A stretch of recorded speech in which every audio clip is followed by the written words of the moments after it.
and gentlemen, welcome to Fredonia Village Hall for this Board of Trustees workshop at 911 Church Street in Fredonia for May 4th, 2026. I call this meeting to order at 4:30 p.m. I'm Mayor Mike Ferguson. Please stand for the Pledge of Allegiance. Why did they put the flag back? I pledge allegiance to the flag of the United States of America and to the republic for which it stands, one nation, under God, indivisible, with liberty and justice for all.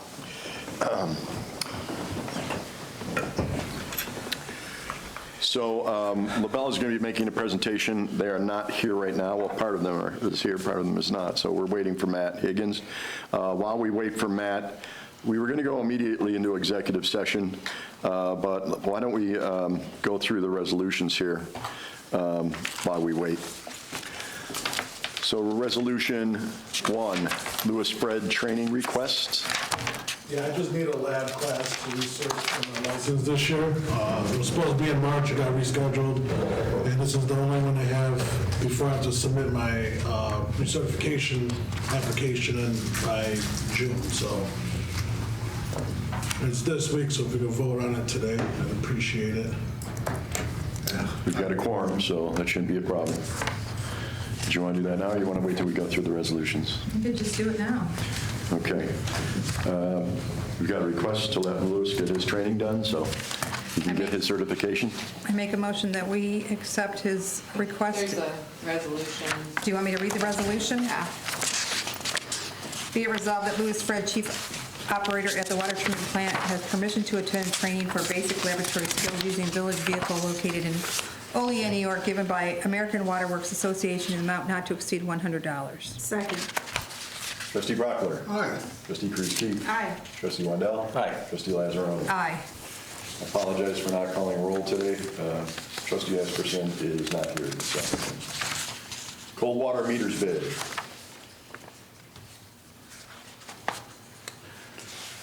I was reading through that. This is your department, right, David? Yes. Okay. You run circles, yes. Okay, yeah, right, okay. Because I see it in here, but there's like a lot of different hardware in there, Yeah. right? Yeah. And I mean, can you just give us an overview? To be honest with you, not a whole lot. Okay. They're electronic meters that Ron can scan, doesn't Yeah. have to go into houses to do. The Neptunes. I don't know what system he's using, to tell you the truth. Ron has been doing it for Yeah. 20 years. He orders them, he replaces them. He's kind of a Okay. one-man show as far as that goes. Yeah. So to be honest with you, no, I can't really answer a whole lot on it. Is this like representing standard order for him, would you say? Yes, yeah. Okay. Do we have a radio that is already compatible? Yes, yeah, everything's compatible. Yeah, he updated the receiver and the software, I believe, not that long ago. Yeah, it's the old. I know the old like digital, not digital, the old analog meters Yeah. lasted forever.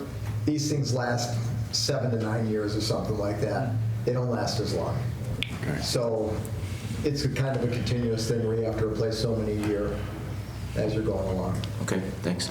Okay, I want to remind the board that resolutions 3, 8, 9, and 10, there was only one bidder on those four, so we just need approval or denial once that time comes on Monday. Number 3 is metered automotive fuels bid. Number 4 is fire hydrants bid.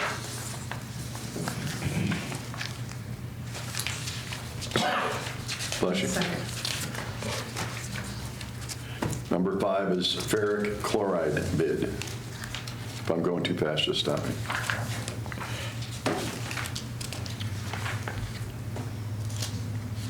Number 6, liquefied gas chlorine bid.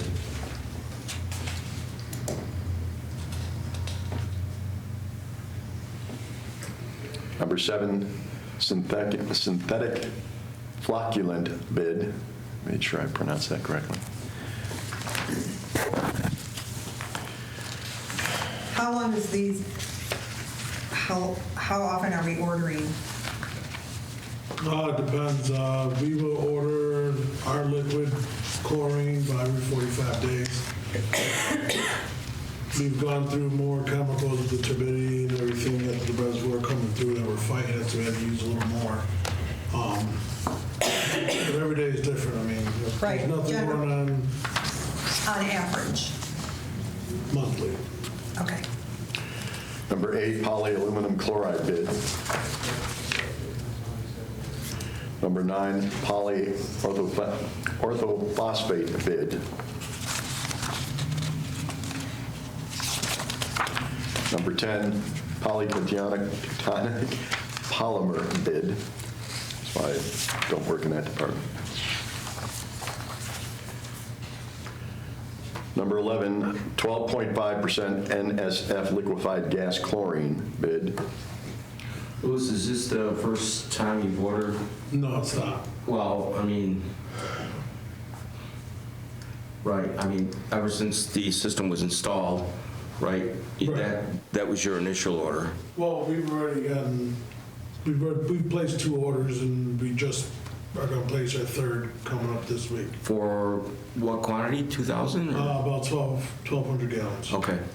So typically, is that the level you fill to? We don't want it to go so high Right. that we just got to make sure that there's enough, and then it just refreshes every Okay. time we get a delivery. So did you get bids on this prior, on the liquid chlorine? I reached out to different people, yes, and then when I went out for a public bid, this is, I think Okay. they're the only one that responded. So you've had good operation? Slack is the only one that will pump off and has a mini bulk truck that will bring down in a truck, pump off and drive off without having to have DPW come up with the front end loader and pull Oh, right. totes off and everything. So they're the only one that's really efficient with Yeah. it to get in and get out. Makes sense. And number 11, or number 12 is abstracts 807 through 810.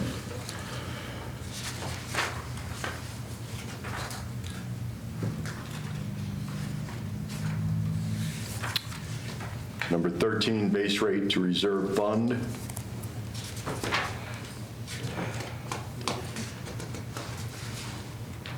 And number 14 is being moved to executive session, which we are going to break into right now.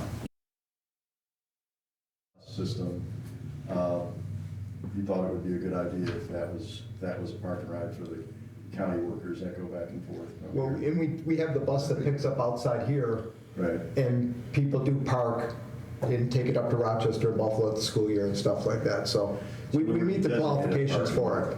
Yeah.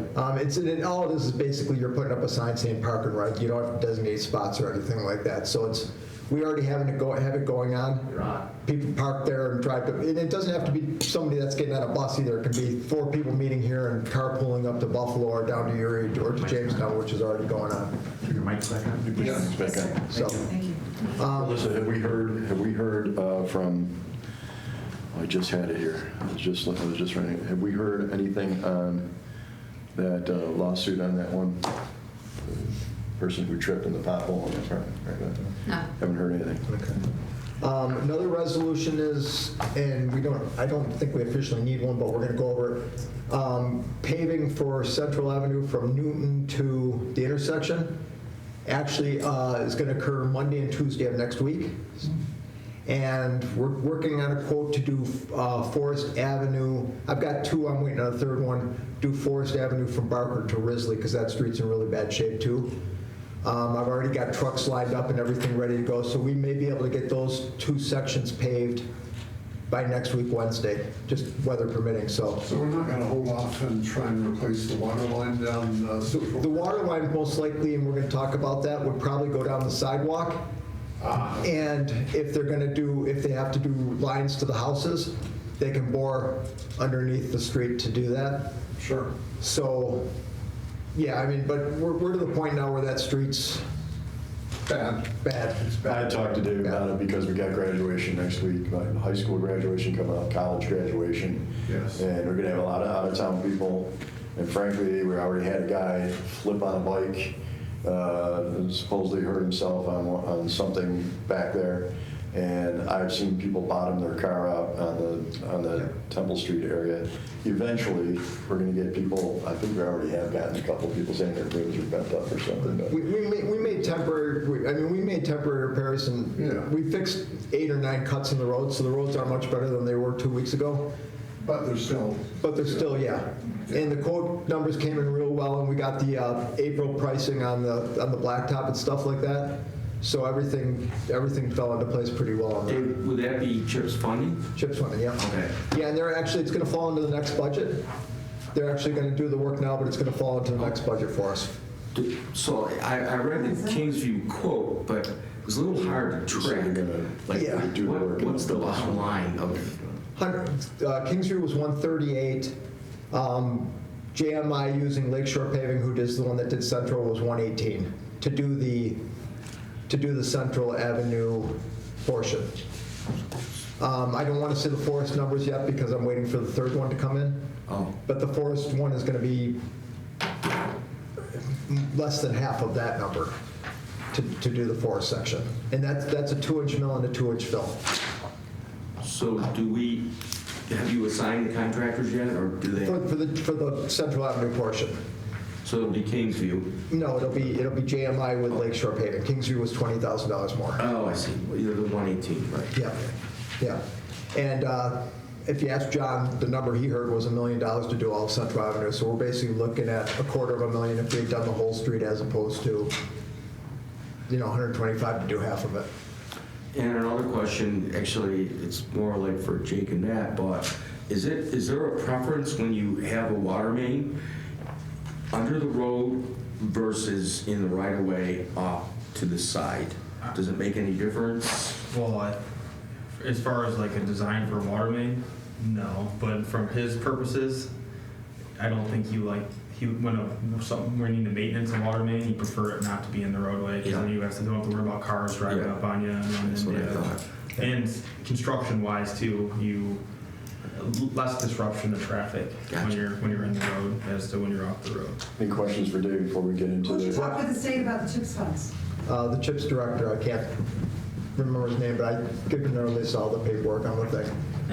I can forward it to you as well. I've got it on the email from.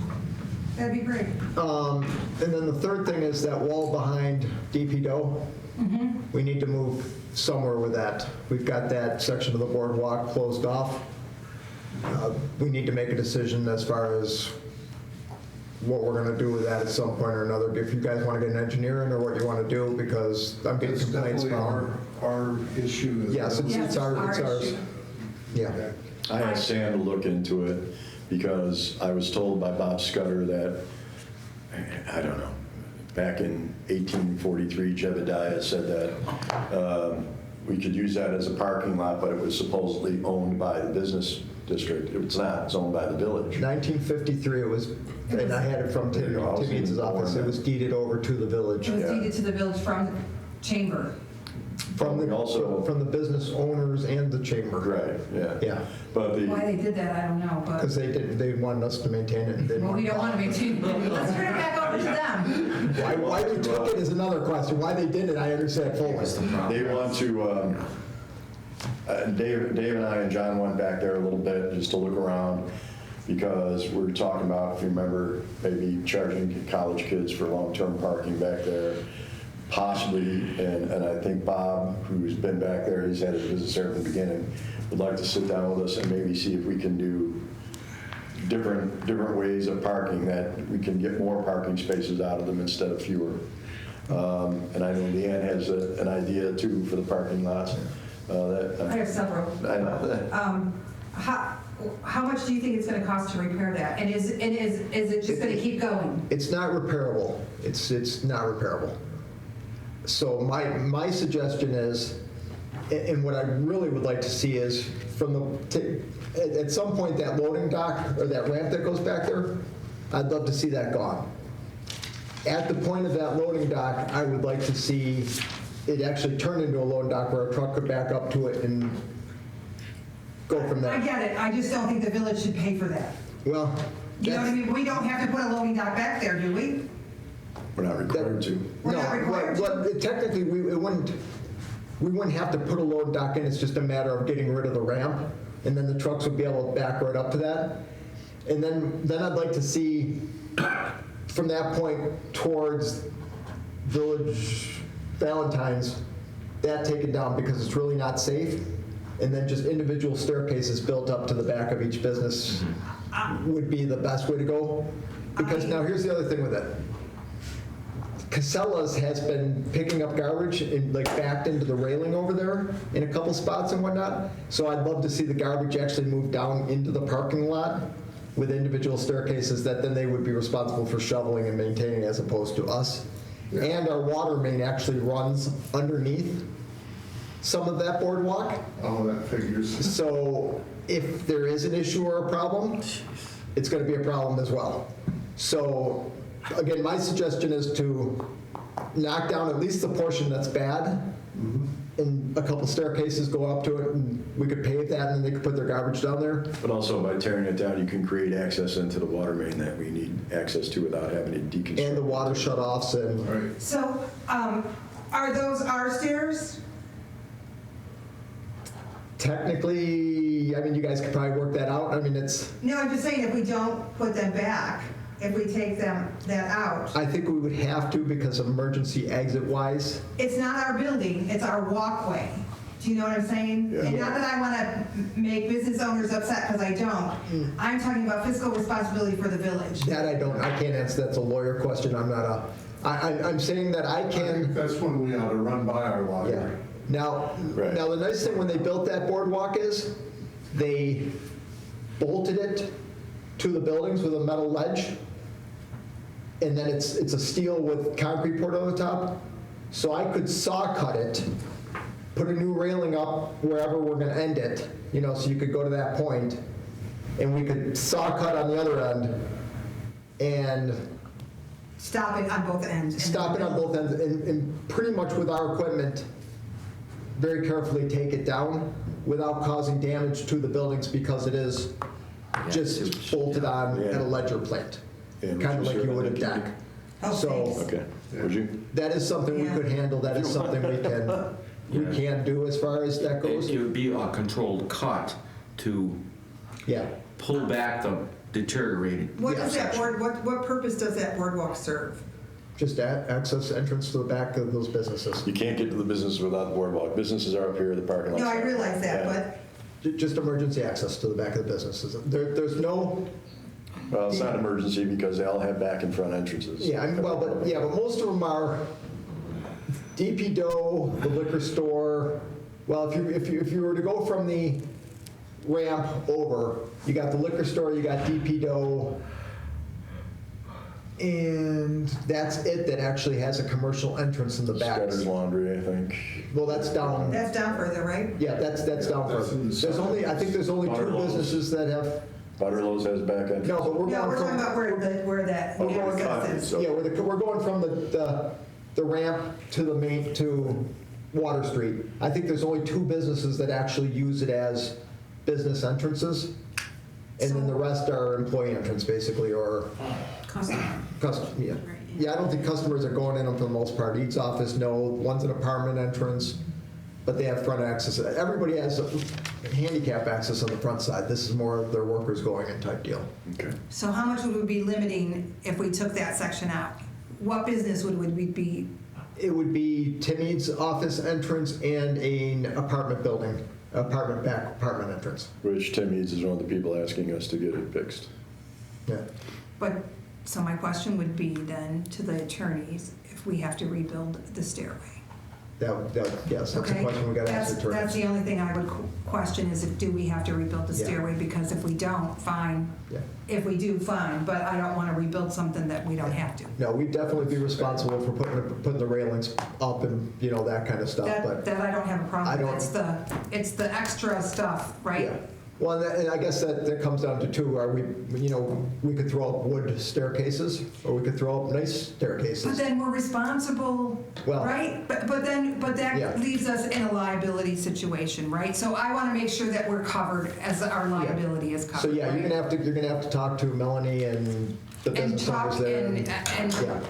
okay. Yeah, but we can't, I mean, it's been now I think it's been almost a month since they've sent us over that letter, and I forwarded to you guys that we've got to somewhat do something with it. Well, then I So- guess we're gonna have to sit down and chat about how we're gonna do that and talk to Right. Chuck, and I'll talk to Melanie. Yeah. And let you know what I find Would it out. make sense to have a meeting then with some of these key people? Yeah, but he just, Let's share the, Yeah, I mean, I think there's a business owners conglomerate there, isn't there, that you were talking about? I don't think there is anymore, but they're easy to get together. They're Yeah, I mean, just- but, we can, I can, let me find out what Melanie says, I'll approach it, and then I'll go talk to Yeah. Tim. No. I know Tim, I'll go No, talk to yeah, Tim, just- and, Good people. Yeah. So- It's a pretty good Okay, eyesore, let's though, too. get the Yeah. ball rolling in a different direction here. So we'll let our folks from LaBella make their presentation. I just have one question. Go ahead.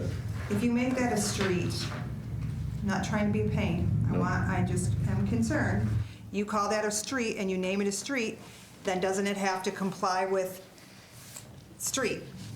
Like, We would put a speed limit on it, we would put markers on it, yes. and is it gonna be measured to the exact width of a street and No, yep. the right of way and the, Yep, fully conforming. you would stripe it, Yep, the yep, boundaries? yep, Actually, that's probably a good idea. yeah. Some of the behavior I've seen in this Yeah, we parking could lot. actually. I just don't wanna circumvent the CHIPS No. thing to serve our purpose for a parking lot is all I'm saying. No, it's- And I wanna make sure that we're gonna do it the right way if we're gonna use CHIPS funds to do it. It's approved through CHIPS, and we actually submitted 2 CHIPS for the approval, based on the New York State approving it as a road. Okay, because when I talked to him, he said, absolutely not. I talked to him a few months ago, and he said, absolutely not, you cannot use the CHIPS funds for a parking lot.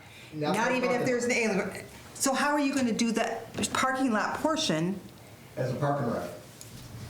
As a park and ride, it qualifies for CHIPS funds. So the streets will qualify, the streets in the middle will qualify for streets, and the parking lot qualifies as a park and ride. So part of it will be college permit, part of it will just be business permit, part of it will be park and ride. Yeah. Yep. So it falls under that. So, That works. Okay. And I'm just thinking that if we look at the layout of which direction they park, whether it's 90 degree, whether it's angle, what it is, we might be able to fit more parking spaces in there than we currently have in there. Right now, if you come in there on a Friday night, it's a bit of a, Yeah.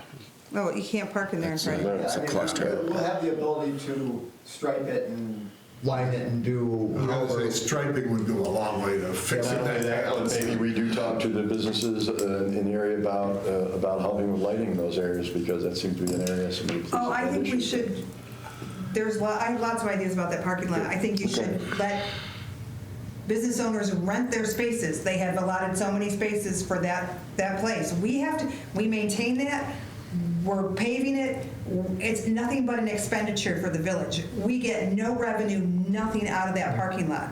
Well, we've talked about that. We've actually talked about signing parking spots or renting parking spots and that's. We're going to have to set a meeting for that. I don't mean to be rude, but we have people that Yes. are working in Rochester on the clock, waiting for us to respond to them. So Let's move on with yeah, if we that, can yeah. move on to the presentation, please.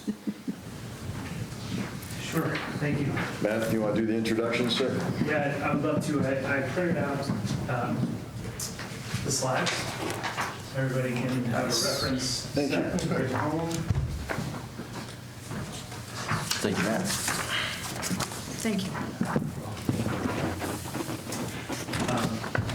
So there are 3 of us with you tonight. I'm Matt Higgins, this is Jake Bauer, and joining virtually is Jen Vaughn. Jen, are you there? Can you hear us? Sure can, thank you. Nice to see you all. Perfect. So I'm going to try to flip. Here we go. So our outline tonight is to cover 3 topics. To give you an update about the overall project that we're progressing, to give you an update about the overall project's funding that the village has been awarded, that funding that has been applied for and is still pending, and then some upcoming applications. And then to focus much of the discussion on input from Jake and from Dave about the village's options if the village chooses to advance any improvements along Central Ave and Temple Street. And there's a background there that third item is not currently part of the overall project scope.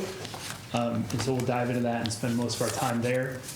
But as we go through, please interrupt, please ask questions. We'll try to address them. This first slide here is just review. There's no change from last time we spoke with you on this slide. The image on the left is a concept figure showing what will be the northern pressure zone hatched in horizontal green lines and the southern pressure zone hatched in vertical blue lines, with the line zigzagging from southwest to northeast, generally showing the split between the two, and those little blue dots, dark blue dots along the way, representing pressure reducing valve vaults to make sure that the pressures are equalized across those two zones. So those bullet points on the right side are just a quick summary of the scope of the overall project. There's no change there. Nothing has changed since we last spoke with you, just highlighting that, kind of getting back in the swing of things here with you, speaking with you, and starting with this baseline. Currently, I want to just highlight some things currently going on, many of which or all of which you may already be aware of. So the first thing, the sun is out, field investigations have started. You may have noticed our geophysical field crew doing work on soil characterization along Water Street. My understanding was that was, I think, Paul, you mentioned it during a board meeting to let the public know, posted on the website. And so it was an effort to share that work was going on with the public to generate awareness. The next two we anticipate will begin the week of May 11th, as soon as Monday of next week, a week from today. And that'll be topographical survey work and subsurface utility locating work. Anticipated along that same stretch, Water Street between Canada Way and the Webster Road intersection, in the vicinity of the Webster Road tank there. So I'd like to work with Alyssa or Michaela to put a similar notice on the website, and we're anticipating that could start either Monday or Tuesday next week. Awesome. We have begun coordination and data collection related to the water blending evaluation. That study is intended to look at any anticipated impacts of mixing water from outside of the village into the village on existing village piping, to make sure there's no corrosion, no loss of corrosion protection, and make sure that we're able to boost chlorine and adjust pH at the boundaries if needed. So that work is underway, and we're coordinating with the town, water district, and with the city of Dunkirk on that. Jen is going to dive into the latest in a moment related to project funding and the pursuit of additional project funding to lessen the local share associated with the project. And that final bullet point there is just to note that a variety of coordination meetings are ongoing. So we held a progress meeting with the village water committee last week. I'll be distributing minutes from that meeting to the board, and then I guess I can send them, Paul, perhaps to you and John. You can distribute them, or include Alyssa, but somehow share them broadly, and then invite questions on anything anyone sees and wants to chat about. Matt, can I suggest maybe giving Alyssa or Michaela access to these screens so that we can use that kind of as a timetable when to put them up on the site, instead of putting it all up at one time, putting them up as you feel we're reaching those goals. Sure, yeah. And just a note there that we are beginning coordination meetings with the town and the town engineering team from CPL to make sure that we're coordinating fully as we advance this, as the projects will need to advance concurrently to make it all align at the end. Jen, would you mind walking us through the latest related to project funding, please? You're on mute. Thank you. Okay, so thank you very much. So on the table here, the light green refer to grants and loan that have been secured to date. Yellow are grant applications that have been submitted and are pending, and purple are anticipated grants in the near future. And so as you know, the total project cost for the scope of work that Matt described earlier is $17.5 million. We've secured the $5 million grant from EFC called the Infrastructure Investment Jobs Act General Supplemental Grant, and also secured the $12.5 million in interest-free financing. In February, we submitted the Local Government Efficiency Grant. That's with the Department of State, and the request there was for $1.25 million. And in February, March, the Congressional Directed Spending grants were submitted with a request for $5 million. So that's where we stand now. I guess to put it into context of an everyday user on your system, for the total project cost of $17.5 million, if you look at the bottom of the screen, if you take that number and over 30 years with a 0% interest rate, the cost to a user would be $142 annually. And so that's why grants are so important. Having secured that first general supplemental grant of $5 million, that brings the user cost down to $101.68 annually. And the quest continues to secure additional funds to make this project affordable in the long term. And so the hope in the coming year is looking towards Empire State Development Grant funds for a request of $3.5 million. It's a state competition grant, and we have had outreach from your county IDA with Josiah there, asking about the project and preparing the project, introducing it to the state. So I think that's great that those conversations are in play, and there's a meeting where the Regional Economic Development Council will be in the village of Fredonia on June 12th. Yeah, at the White Inn. I'll plan to be there to represent your project, and if there's a board member or that would like to be in attendance too, as soon as they announce more information, we'll share it with you so we can help promote the project with the state. Another grant we'll be looking towards this year go ahead, I'm sorry. No, one of our trustees was just asking. I think she and I will both be there at the White Inn for that meeting. Okay. I did have one question. I see you've got Senate up there.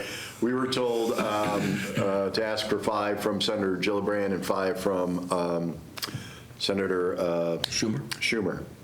So I don't know if that was included in if that's just Senator Schumer's in that number of the Senate. Or well, no, and I see both. So, Yeah. We made that request of 5 and 5, correct, Alyssa? Yes, they did. Oh, they did, okay. But I'm not sure if... Yeah, we did submit it to both your congressional representative as well as the 2 Senate offices. Super. But I think my understanding, maybe I'm misinformed, is that they're kind of all looking at a comprehensive budget.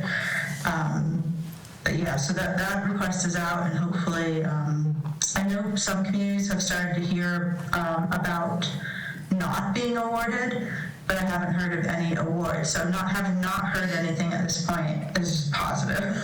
Are any of these USDA monies? These are not USDA monies, no. Are we looking at USDA money? We certainly could consider. I can look into that and get you more information. Is there one of the challenges with USDA funds is they've had, I think this year they only had the total amount of money that the federal government has offered them has been decreasing. Last year, I feel like, just shared that information earlier today. Yeah, they took a shot from the president. Yeah, I'm sure they did, but I guess Yeah, still, yeah, my thing that's- is, all they can do is say no, right? Right, yeah. In 2025, they had $4 billion to allocate across the country, and in 2026, it's only $1.9 billion. So yes, the request can be made. They also look very carefully at the rates that your community is paying. So if you for water, and they compare it to other similar sized systems, and so their goal is not to minimize your capital costs, but instead to keep Your cost. user impact Right. comfortable. But they do expect that there's like a contribution from the community. Right. But yeah, I'll certainly add them to the list and reach out. We have not done that yet. Thanks. And yeah, and from the federal side, the power grant from the Appalachian Regional Commission, that's like similar to USDA, a federal competition.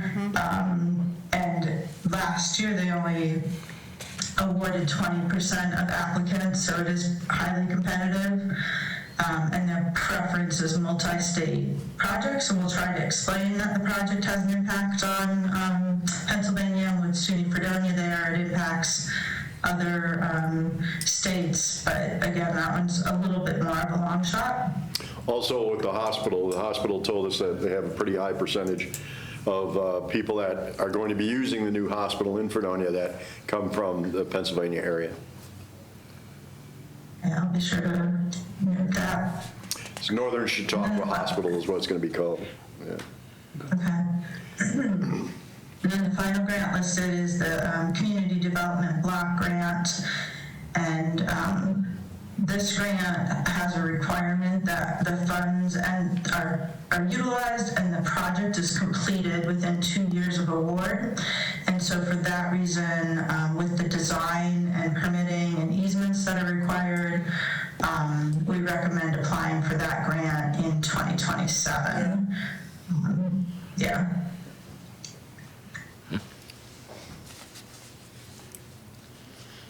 Any questions there? Yeah. Thank you, Jen. Thank you. Thank you. Thank you, Jen. Jen, is there anything you want to The know? next slide, just to keep kind of front of mind as we continue down the road, that the EFC grant loan has been secured. We need to continue to work with Erlissa and your community to get all the information into them and make sure that we're using the most accurate equivalent dwelling unit count that they ask for in their form. That represents the future of the water system as opposed to where you are now. I think you expect the town pump for users to move off of your records in the future. Yes. And I just want you to be aware that local government efficiency grant that's pending, that project does have a local match. So as we work on the budget for the project, we need to hold placeholders for some local contributions for the different grants. And so the local government efficiency for the $1.25 million that was requested, it's $138,900, and other grants are not eligible for that match. Empire State Development, which we plan to apply for in July, they also have a match. They refer to it as equity, and they're looking for $228,000, and that would be on the request for $3.5 million. And they also have a requirement that you complete your pro-housing certification by the time an award is made, if you're issued, or by the time you execute your grant contract. And I looked online, it looked like you had done the first steps for the pro-housing, but didn't have the certification in place yet, so that's something I will want to track and look into and bring that forward to completion if that award is made.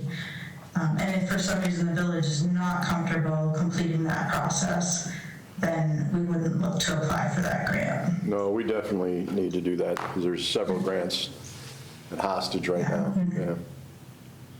Yeah, and the community development block grant does require an income survey, and so we plan that for the fall of this year, getting us ready for next summer's grant application. What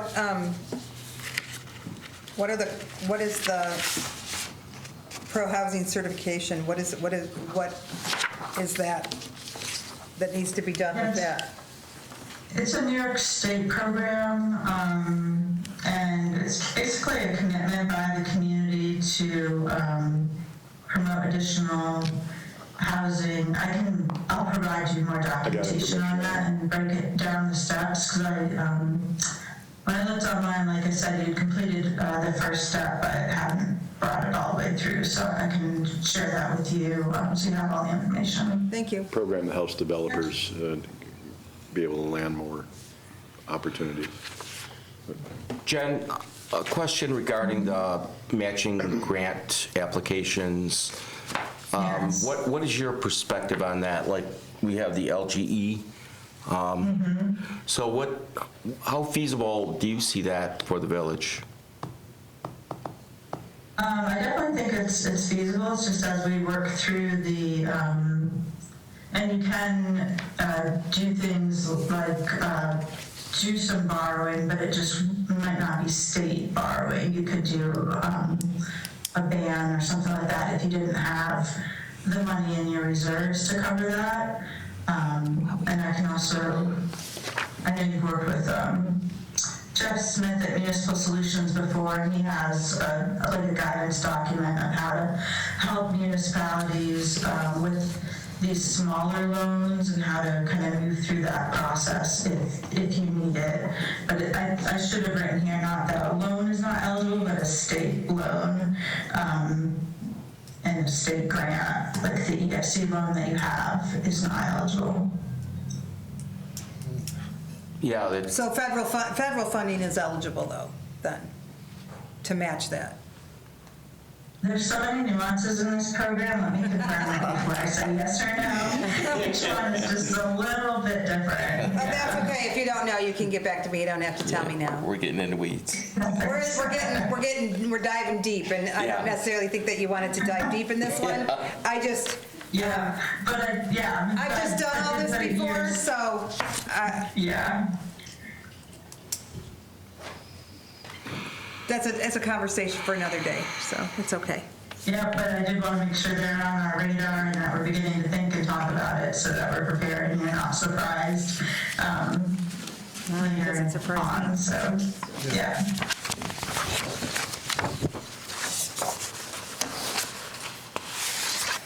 Any other questions? And on my list from here, I'm going to give you pro-housing certification, the local match, and begin conversations with USDA to understand how they view the project.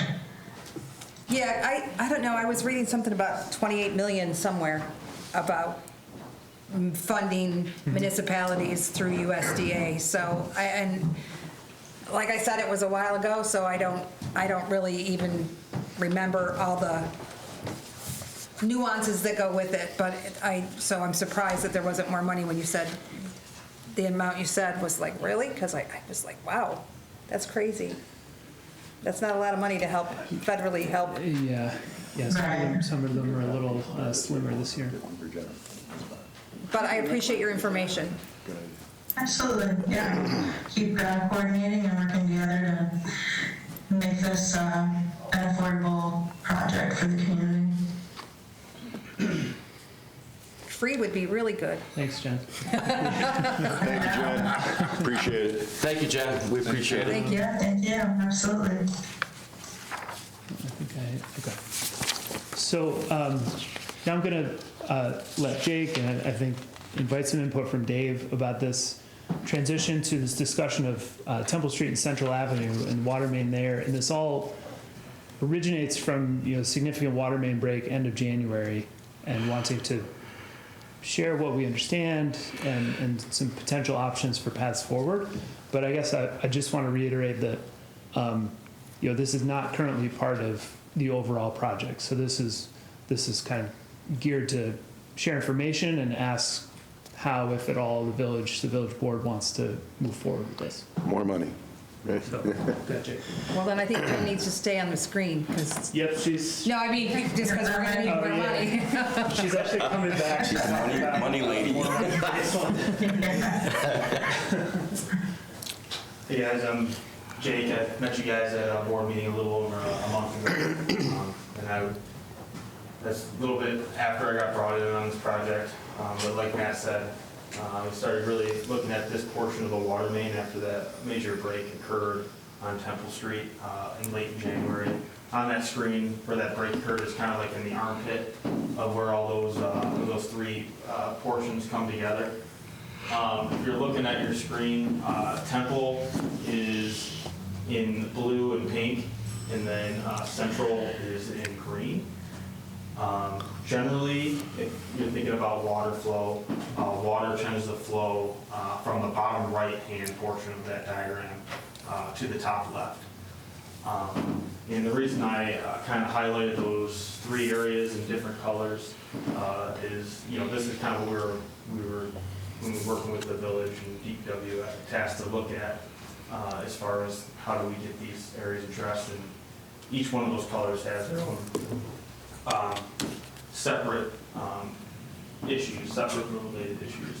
So in Central, we have a little under a mile of 6-inch and 8-inch water mains that currently run down that street. There's only a single water main that runs from its intersection with Temple all the way to the village border, which is by that Dollar General. And then I separated North Temple and South Temple. On South Temple, that's where all the water, like I said, comes from the bottom right up to your screen. There's a 10-inch and a 12-inch water main that run parallel on that street, on that southern portion of the street. That it's kind of like your feed lines that feed that portion of the village and then the university. And then North Temple, that 10-inch becomes a 6-inch water line, and that 12-inch continues up in parallel with each other all the way to where it keeps going farther than that, but we were only asked to look at to the intersection of Madison. You can click on the next slide. Go ahead. The 12-inch line was put in somewhere around the 1960s, 1965. The other line was put in early 1900s. So the smaller line is almost 60 years older than the 12-inch main line running down the side of that street, just so you guys understand the age difference of those two lines. We'll get a little bit into this here. Dave shared some photos with some of the problems we've been having over the past year. But on Central Avenue, kind of like Dave said, portions of that water main are well over 100 years old and obviously nearing the end of his service life. And Dave has had multiple breaks on that water main in the past year or so. You guys can kind of tell with that street with all the patches. North Temple, the blue section, you guys obviously had that major water main break that occurred in January. And then just as Dave said, portions of that water main are also over 100 years old. And then South Temple, which is the purple pink section in the bottom left, there's no existing water valves on that, working water valves on that 10-inch water main. So when that break occurred in January, DPW staff could not shut down the water main to fix it. As you can imagine, when you got spraying water coming at you, it's very, very difficult to fix the water main. And Dave, I heard that was like, they had it up there for 30+ hours. It was -2 degrees, and we were there for 23 before we handed it off. Yeah. So What we're looking at is green, the green section, over 100-year-old water main that has experienced several breaks over the past year. Blue, over 100 years old water main that's experienced one major break and I think a few breaks over the past few years. And then in the pink section, no breaks, but they don't have, the village staff doesn't have any valves to turn off the water main for that section of the village when it turns off. And then you can see on the photos there, just kind of shows you what a 100-year-old water main looks like. So when we looked at this, we wanted to look at different options about how we can address these issues. So in the green section there on Central Avenue, there's only like a singular water main that runs down that street. Because that water main is 100 years old, the only option would be to replace that water main with a new 8-inch ductile iron water main. And So right now, the water's running upwards of the V, right? From the right corner to up. Yeah. Yeah. Okay. Yep. So we'll be reversing that eventually, correct? We could be. That's an 1883 water line. It's an 8-inch line up to the college entrance. And then it goes to a 6-inch line from the college entrance to the Dunkirk line.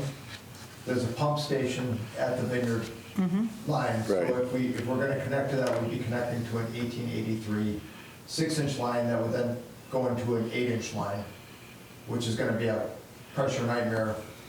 Well, that's my question. So I know we talked about reversing pressure and everything else. So if the connection happens, is the net pressure then coming downwards towards Temple, or it's still going in that current direction? If I could answer that one there.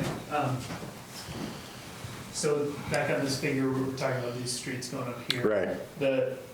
For this area up here, the primary sources will be the interconnection here,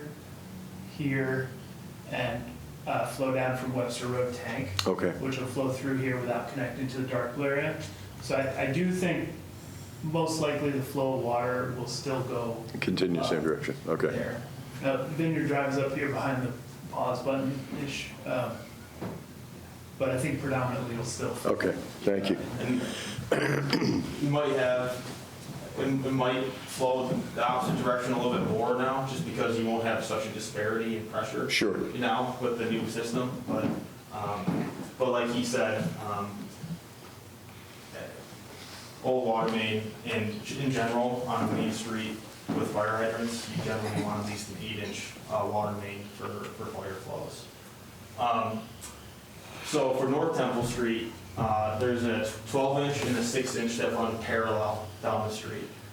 The 6 inches in the street, the 12-inch is for the most part underneath the sidewalk that runs down that street. During our kind of initial calculations, we ran a model because it's a significant difference to replace that 6-inch line and to abandon it. So we wanted to see, because you already have a 12-inch line, do you need that 6-inch line or do you not? We ran the model, and you guys have plenty of fire flow with just the 12-inch line. I can't guarantee this, but what I suspect is at some point there was only a 6-inch line, and when the college expanded or got a lot bigger, they ran a 12-inch line to feed the college. So our solution with the blue area would be to abandon that 6-inch line, and then all the water services that go to each individual house would be switched over to the 12-inch. And the two streets, And the two interconnecting streets as well. Grizzly and Lever. What is the composition of the 12 and the age of it? It's 12 is 1960-ish. Okay. Steel pipe, or not steel pipe, but Galvanized? galvanized. Yeah, and from what we've seen in this village, the life of those have been around 80 to 100 years for respective age. So transferring over to the 12-inch would be good for North Temple there. And then South Temple, we'd be installing new valves on that 10-inch main to give the village staff the ability to shut it down during maintenance and water main emergencies. We're going to have new water lines. We're not going to need water emergency. We're not going to have water The emergencies. valves would be I know. cut into the system. They're not basically disrupting the flow to do No, it. I'm just saying. Yeah, no, I'm saying, but just so the board understands, that they're insertion valves. So they actually have a machine that puts it into place basically without shutting the water service out. And it just Yeah, it's pretty cool. It's like a sleeve that wraps around the pipe, and then like a giant drill that drills into the pipe, Oh. and it comes out with a QCOM. Interesting. And then you can, It allows the water to still be running at the same time as I'm inserting it. Yeah, we're basically looking at throughout the road about 14 insertion valves to 16 insertion valves. Right now, for example, to turn out that, to reduce the flow on that major cut on Temple, we had 27 valves shut and we still couldn't get the water shut off. With these insertion valves and a couple other things, we're hoping to be down to 2 to 4 valves to shut down the water break, which would be absolutely key as far as us being able to respond and take care of them. So, as you guys can tell, for some of these, we work pretty closely with village staff to come up with some of these solutions. Do insertion valves have good reliability? Yes. They're just as reliable as a normal valve. We haven't had any issues with them. We use ABT insertion valves. Okay, It might be more reliable if you want to know the truth of that. sure. You're not replacing a section of pipe either side to Right, fit it in there. just the design of it to Yeah. pierce the existing pipe. Yeah, Yeah, you don't have to cut off a section of the pipe Right. and put a sleeve to fit that section Yeah, of pipe. it's more inside. simple. I would say probably they're better than, I think we actually put a few of those in Casadega, in the pipes that we didn't replace. We put insertion valves in. Yeah, That makes sense. they're very useful because you don't have to shut people's water off when you put them in. And you don't have to cut into you don't have to drain the pipe. You don't have to close 27 valves to try to get the water shut down to just all valves. Right. we would have to dig down to them and find the pipe, obviously, but it's after that is.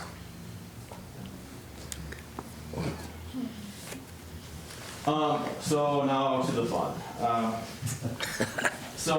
We looked at 3 different options here because we wanted to look at multiple different scenarios for the village to consider. So alternate 1 is to do all 3 sections. So green, blue, and pink. So in the first line for the first cost, that's the construction, which includes a 30% contingency. And then associated costs, which is like your bond counsel, your engineering, your survey, your boring, construction administration, all the soft costs. And then the total project cost is your construction cost plus the associated costs. So to do all 3 sections, we're expecting a little over a budget amount of a little over $6 million to do central in the pink section, so green and the pink, which is alternate 2. We looked at, back up a little bit. We looked at all 3 because we were asked to look at all 3, and then we looked at alternate 2, which we felt with the DPW were like the most critical sections, so central and the valves as the second alternative needs to get done soon, like as soon as we can because of all the breaks that are happening in central. And obviously the not having any control of the water main is a scary issue when you have a break. So we looked at what we call the most critical area as alternate 2. And then alternative 3, we looked at the most minimal option, which would be just to install the insertion valves so 10 to 12 valves at high priority areas. So if they do get a break, they're not running around for 30 hours trying to turn the water off. They're able to turn the water off and fix the break. Now, for all 3, it's the least expensive, but go ahead.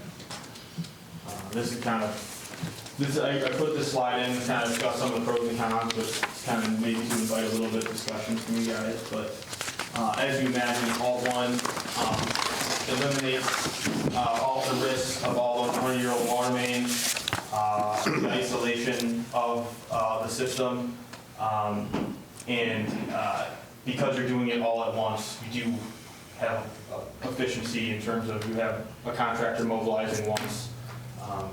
You have traffic disruption and all the fun, hopefully just once instead of twice. So there is some efficiency to be gained there. but of course the con, doing it all at once is the highest cost. Alternative 2, it addresses your 2 most critical items, which we determined with DPW staff, Dave, central and then the insertion valves. It's a lower cost than alternative 1, but it's still, $4.5 million, so it's still pretty expensive. Alternative 3, it's the lowest cost. It helps the DPW minimize impacts of the water main breaks because hopefully they can be able to more easily isolate the main and be able to more quickly fix any water main breaks. But it's not a long-term solution, right? We still have 100-year-old water mains. It's not going to stop the water main breaks on those 2 streets. I kind of talked to Doug a little bit about this, and if you say like 100% is what our water main break issue is right now, the insertion valves probably take us down to about 80-85% as far as being able to, so it knocks about 15% of our problem off. Taking Central Avenue probably knocks, and with the insertion valves, probably knocks 50% of our problem off. And then if you added the Temple Street portion to it, we're probably down to about 25% risk factor from what we're at in the current system now. Just roughly looking at the numbers and everything. Now the other thing is, when we get that Dunkirk water coming across at that 85 to 90 PSI, compared to what's coming down the hill at 120, 130, that's also going to reduce some of these problems as well. So we could be going from 100% down to 10, 15% liability of water main break in a 3-year span if we were to go the whole, what they're saying here. But worst case scenario, another 20, 25%, doing half of it would be about 50%. Of the issue problem. Problem is you're just delaying the inevitable. I mean, Yeah, it's still going to have to happen. eventually, yeah. And And if we then, could throw it under the 0%. Well, I've been saying all along that we haven't addressed the infrastructure issue, and we're going to connect to a new water system, but we're still going to have an old infrastructure that's going to continue to break. And if we don't have a plan for the infrastructure, I'm not sure why we're doing the other. right. Yeah. The other old line is the water line going up Water Street, and that's part of the other plan. So Exactly. we're getting rid of 3, basically, of our 120-year-old water lines, That's got to help. which are also 3 of our major roads in the village. So it's, Well, the big question would be, how do you pay for it all? I just want to mention too that you haven't noted it yet, Jake, and we discussed it, that the side streets, the 4-inch lines running laterally off the mains, they're not included in this project, at least at this point. However, the tie-offs, which are potentially copper or lead, coming off of the mains would be considered in this. Yeah, so in the cost estimate, the water services that run from the water main to the curb box, which is what the village owns, is considered in that cost estimate to replace the curb box and the water service. And I would say in 95% of water main projects, you replace those as well because usually they're just as old as the water main. And if you're putting in a new water main, you got to switch them over to the new water main anyways. So it doesn't make sense to do a water main without replacing water services and curb boxes. And as Paul and Dave brought up, with an old water system, many of those could possibly be lead, and that could potentially be helpful in removing some of the village's liability on the lead water service side, at least from what the village owns, so to the right-of-way line. it would most likely be done through boring too. They're only boring a 1-inch line in most of the houses, so we wouldn't have to dig up / depending either side of the road, we wouldn't have to dig up the road to add those anymore. So we'd be able to bore under and to connect to the houses or to connect to the water boxes. What would you use? Well, they have boring machines basically that just basically. No, I meant for the material, for the water. Copper? Copper, yeah. Okay, 1-inch, okay, Yeah, copper is traceable, plastic is not. right. So if there's a water break, we can't trace it with our Right, current okay. equipment with plastic. So we want to replace with copper, With lead-free solder, of course. of course. Well, I don't even know if you can get lead solder anymore, I know that it's, Yeah, I think also there's like some consideration with the curb box too, because I think we're getting too much into the nitty-gritty, but use special curb box for tying into like the homeowner's own lead line to make sure that. I was going to say, what is that going to do to the homeowner who has a lead line that isn't going to be able to replace it at this point in time? Right. I would say, and Jen can let me know if I'm wrong here, most grants, you can only use it on public infrastructure, not private infrastructure. So, I've heard of side deals being done between the homeowners and the. We don't want to talk about that. Yeah, okay. So I'm just saying, is that going to affect a homeowner if they, you're going to replace a curb box? So every service from the main to the curb box would just tie into the service that goes to the home. And if Okay. the homeowner chooses independently to have their portion of it from the curb box to the house replaced at the same time, then we tie into the new one. Right. But, yeah. I'm just saying, it can be left, though.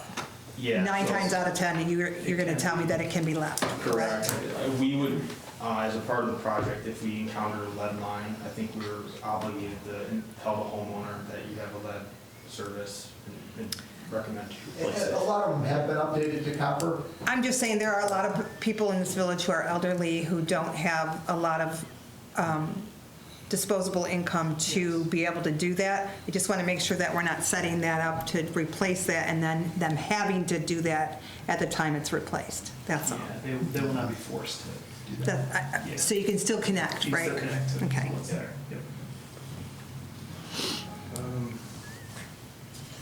So, Steve Lazzaroni, you had asked, how do we pay? Yeah. So you're right on cue there. Jen, if you can come back in and. The money lady. I was thinking about the money. Yeah, so depending on the direction you choose, you do have the secured $12.5 million loan, and we have had some preliminary conversations with EFC. If you that have indicated that it's possible to expand the loan amount, so if you added project scope and cost, they would be able to expand that to cover with more hardship loan at the present moment. And there is a grant, we've talked with Southern Tier West and the EDA, the Economic Development Administration, again, a federal program. And they have a public works grant. And this particular project for Central Ave and Temple Street seems to be well aligned for that grant in that it's pretty simple and straightforward. You don't need any easements. The federal government likes that. And then it also has an economic impact for SUNY Fredonia. And we'll be looking to understand if there's additional economic impact for replacing that. But in preliminary conversations, they had indicated that a $4 million grant request would be reasonable. And so that's some information on if you were to choose the full replacement, how we might look at financing that by expanding your loan and then looking to another grant program for this specific portion. Thank you, Jen. Yep. These last two slides here, as we finish up here, are discussing timeline, schedule and timeline. And so part of us being here tonight is that this is a lot of new information, I think, for many of the trustees. And you're seeing it for the first time, and there is a time-sensitive nature to it, unfortunately, but we have to speak clearly on that. There are generally two choices indicated here, two timelines. The first one is you jump in the deep end and you go for it. Either one of the two larger alternatives. Alternative one, do everything, or alternative two, do the two most pressing of the three areas, Central and Southern Temple. And in that case, work would begin right away, as soon as authorized, and the first deadline is the last Friday in May to submit an engineering report amendment to the report that we completed last May and get an updated intended use plan listing submitted to New York State EFC so that they could understand the proposed change to project cost. Matt, is this the option that, I mean, you and I talked a couple of weeks ago, and I was on a national radio show about this, that I don't think we can wait 2.5 years of more boil water orders. And I realize that it's not that we're never, ever going to have another boil water order in our lives, no matter what happens. But this 2-3 every year thing is wearing on the business and the residents. Is that the alternative that would, picking it just because it's the fast way, but is that going to still accomplish that same ideology that we can minimize the boil water orders in the future? Yes, so I think generally advancing either everything or the two most important areas, like as we're calling it alternative 1 or 2, would address, the time-sensitive urgent areas, I think would address the root issues of the old, infrastructure that is causing some of the water main breaks or susceptible to the water main breaks. Okay. Whereas I think alternative 3, introducing insertion valves in the most critical locations, working with the DPW to pick those spots, that would largely be intended to make it easier to handle the breaks when they do occur, but it wouldn't really address the underlying issue of really old pipes that would be susceptible to breaks. So I think... And we're putting valves into old pipes, so. Yes. Yeah. And so, the root issue of really old pipes remains. And so in discussing this before we came here this evening and trying to, think of how can we be helpful in guiding you to consider these decisions and what, if anything, you want to do out of the 3 alternatives we've discussed here this evening, we came up with these 3 options for you to ponder. The first one is to pick which alternative you'd like to pursue and then communicate that by the 18th so that we can get an engineering report amendment done by the 29th and submitted. The second option would be the kind of in-the-middle choice where you authorize the initial time-sensitive steps and then you buy yourself a little bit of time to decide if you want to do alternative 1 or 2, like all 3 areas or just 2 of the 3. Okay. So it's the same May 18th, critical date to let us know what you want to do, but you'd be authorizing a smaller scope. You'd be authorizing just get the engineering report amended and submitted by the 29th and start scheduling the field investigations. And then the board would have a little bit more time to decide if you want to do all 3 areas or just 2 of the 3. So no pressure, but it's May 4th day. Yeah, we're talking about 2 weeks from tonight. So it needs to be on next week's workshop.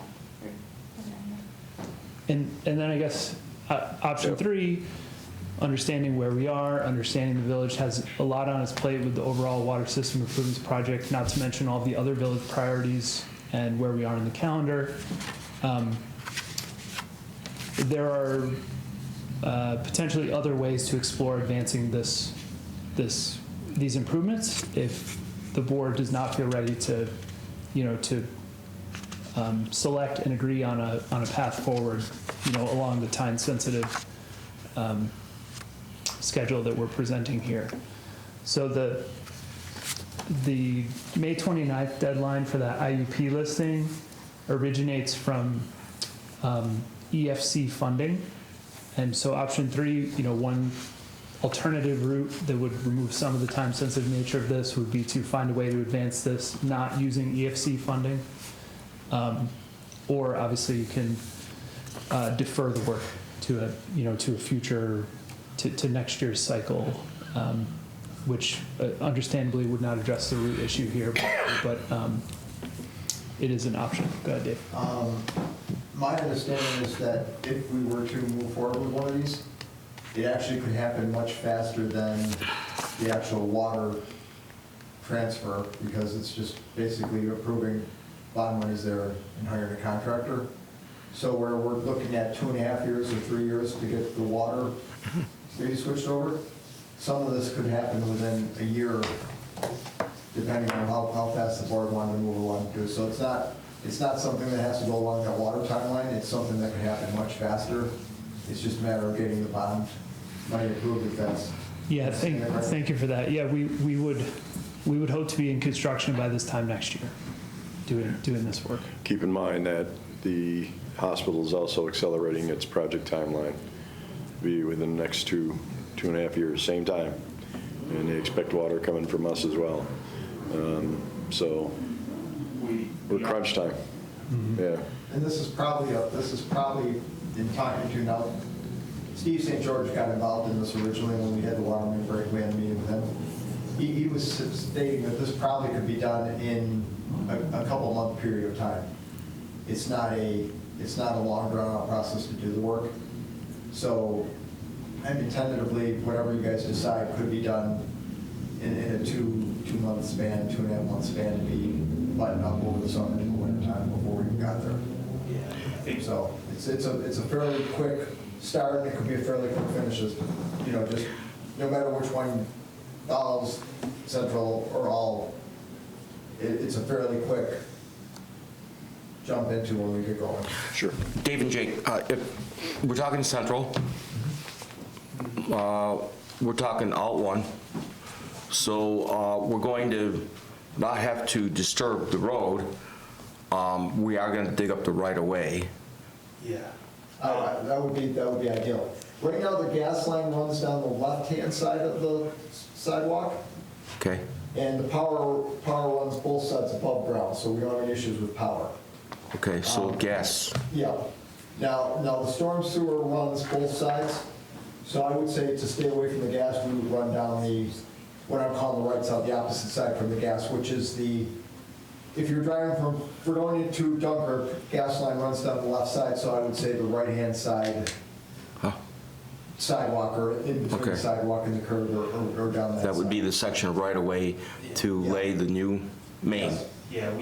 Yeah, we haven't looked too far in the detail on the exact alignment yet. I know in the cost estimate, I assumed it can be in the road, because I wanted to give you guys that'd be the highest expected cost, is if we had to go right through the road.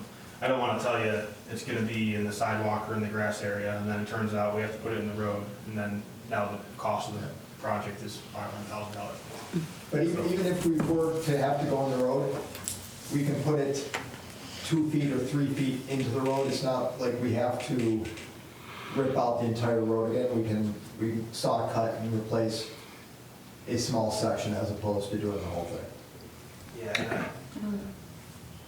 I did also want to mention with timeline too, we'd be using the same people that are doing the field investigations for the big project that are going out there in the next couple of weeks. We'll be doing the same field work for this project. So if it does get approved, the field work could get done sooner. And as soon as the field work is done, the sooner we can start design. And then what I expect with the design aspect of it, I expect the long lead time items will be probably the reviewing agencies, so like EFC to review the project, and the more the red tape. So the sooner we can get the field investigations done, the sooner we get the design done, the sooner we can get the project in front of reviewing agencies. With the idea that we're trying to get it done and out to bid late winter next year, so we can be breaking ground around this time next year to do that project. So. Fun wow, right? Does the emergency status help us? I've seen in the past, The emergency status has allowed villages to not go through a bid process, but you kind of have it's kind of hard to explain that you're going after funding. So you're delaying to get additional funding, but you're calling it emergency. Like if it was emergency, it would kind of come back to you and be like, well, why don't you just take that one out right now and do it, you know? Yeah. So as far as emergency status, I think it would probably just fall under the same typical schedule in terms of design, bid, go up, you know. I don't know if we necessarily classify as an emergency. And I think the lawyer would have to pitch in and like the municipal process and how that goes. I'd like Erlissa's comment On what? on this part. I'm wondering how we're paying for it. Well, so am I, that's why I'm asking you. Because I have no idea how we're paying for it. I hate to approve something that we don't know how we're gonna pay for.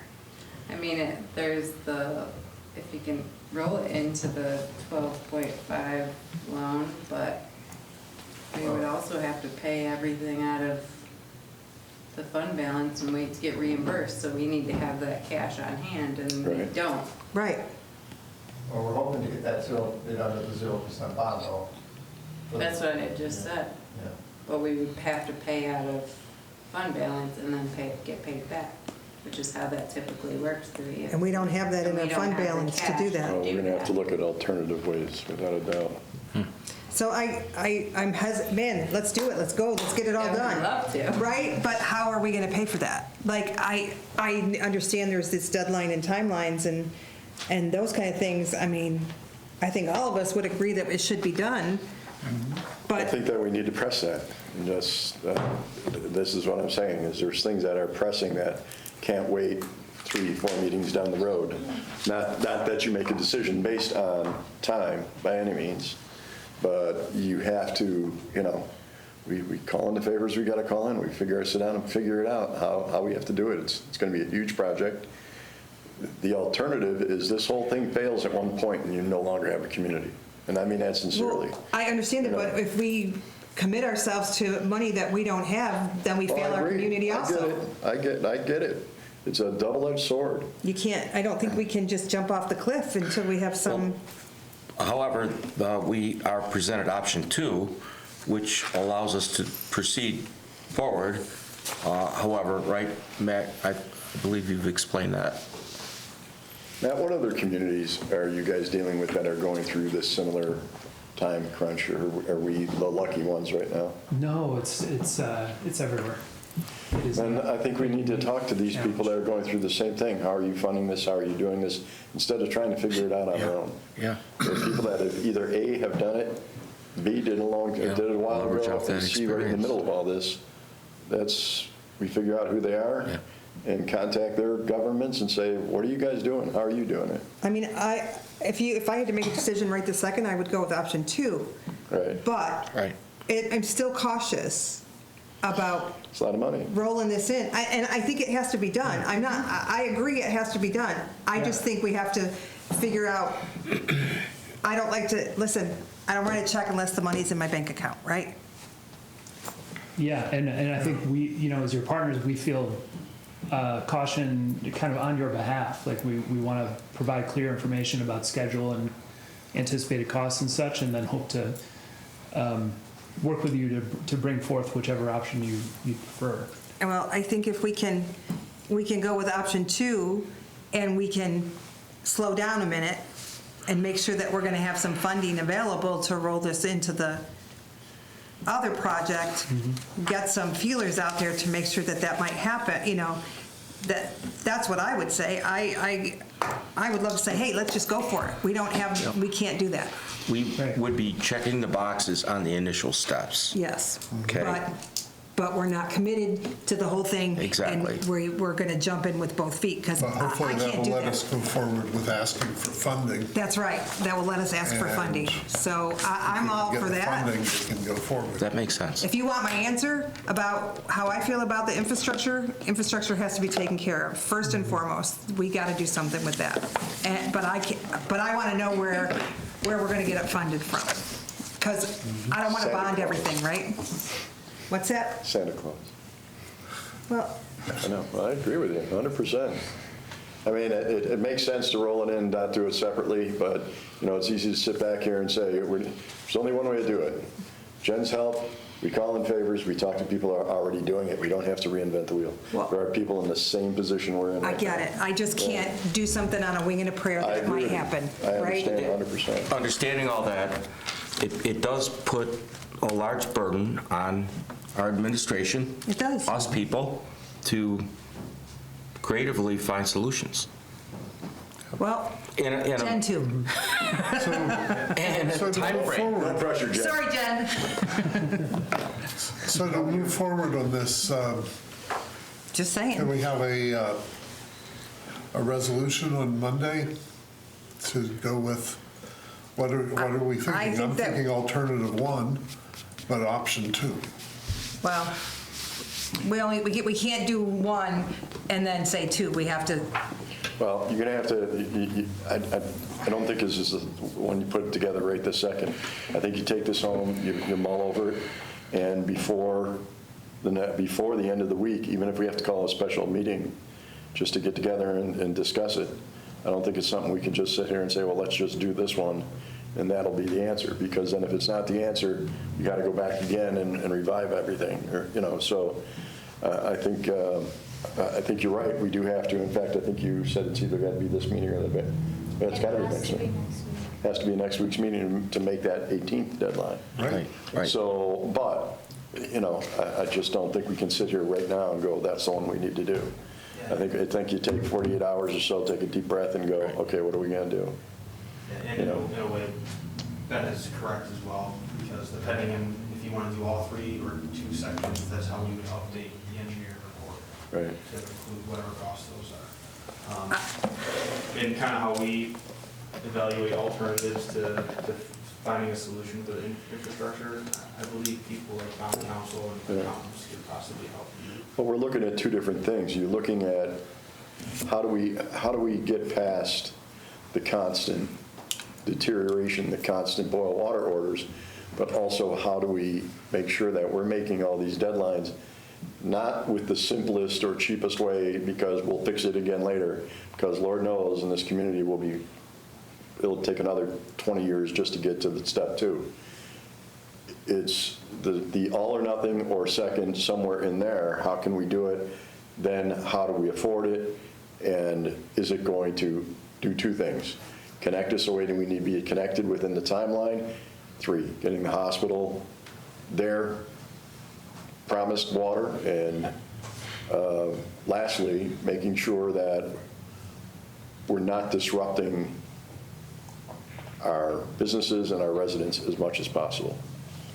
And those are the big 3. Those are the big 3. Business, residents, hospital connection. well, I say residence, business, hospital connection, but Well, you know what I mean, same thing. Yeah, I get you. I'm just saying because people are going to say, Mike, Well, they're all, I know, those I know. are priority. They're all, they're all a priority. I'm just, We lose the residents, we lose the business, we lose the business. But don't we lose the forget- residents. So they're all equally. they're all equally important. If my evil plan of dissolving the village comes about, I'm going to have to worry about it. Oh, we still do. Alyssa, what do you think of the option 2? Do we have an engineering proposal for that? The one thing I was going to mention about option 2, and I don't know it right now, but what is the absolute lowest, slimmest scope that we could do for option 2, like perhaps the report amendment only, that would be easier to authorize in the short term and take care of the time-sensitive nature of the May 29th deadline, but also give you more time to think about the entire rest of it. So you're not committing to 6 million, you're not committing to 4 million, you're not committing to 300,000, you're committing to, production of Right. a 10-page engineering report amendment, and that's it for now as you consider and deliberate and figure out the really meaningful questions And there's a associated cost with to how to that, move though, right? forward. Right. There's There a is a cost to that, cost. right? There is a cost to that, but it's on the order of, $15,000 or something like that. That we could, if you wanted, we in our current contract, there's a $25,000 allowance. And we could do it as part of that, we could, with your authorization, we could potentially draw funds from that allowance and use it to produce that amendment. Similar to what we did with chlorinator project. Is that right? No. Not exactly. No. Well, I think that's the information we need to know. Yes. Right? Like what the cost of the engineering report is. We need all of that information before we can make a decision about that. Yeah. So I'm glad that we know that. I think that's our homework, among the other things we've Good deal. written down Okay. this evening. So and we know it's important, so we'll get it right to you. Thank you. Thank you very much, guys. Thanks for coming down and doing this. Hopefully you get home before Thank you. midnight. It'll be good. It's beautiful out tonight. It's going to rain later, so here anyway. I don't know about Rochester. Hopefully it was 4 hours, but 5 hours tomorrow to pick up all the sticks and brush. I picked all mine up. You don't have to come pick them up at my house. All right, Jenny. Huh? Jen, did you have anything final to No, share with because the board? I or got rid of them. All set?